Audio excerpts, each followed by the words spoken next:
বারাসাতে বিজেপির রথযাত্রাকে কেন্দ্র করে সোমবার বিকেলে তুলকালাম কাণ্ড।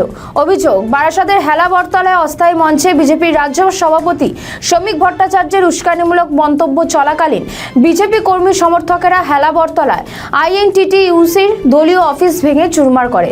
পার্টি অফিসের সামনে থাকা বেশ কয়েকটি মোটর সাইকেল ভাঙচুর চালায় বিজেপি কর্মী সমর্থকেরা। মমতা বন্দ্যোপাধ্যায়ের লাগানো ব্যানার ও ছবির উপরে ছোড়া হয় চেয়ার, ইট, পাটকেল। একাধিক মোটর সাইকেল ভাঙচুর করে মাটিতে ফেলে দেওয়া হয়। পুলিশের সামনেই প্রায় বেশ কিছুক্ষণ ধরে চলে ভাঙচুর। সেই সময় বিজেপির রথকে মাইকে কর্মীদের সেখান থেকে চলে আসার জন্য অনুরোধ করা হয়ে থাকে, কিন্তু নেতৃত্বের কথা না শুনে একতরফা হামলা চালায় বিজেপি কর্মীরা। অধিকাংশ বিজেপি কর্মীদের গায়ে ছিল মোদির ছবি আঁকা গেঞ্জি। এরপরেই রণক্ষেত্রের চেহারা নেয় হেলা বটতলা এবং কলোনি মোড় চত্বর। সেই কারণটা জানা নেই, কেন এই বাইকগুলোকে ভেঙেছে সেও জানা নেই, কাদের বাইক সেটাও জানা নেই। বিজেপি দেখতেই পাচ্ছেন টিএমসির পার্টি অফিস ভেঙেছে, দেখতেই তো পাচ্ছে, সবাই দেখছে।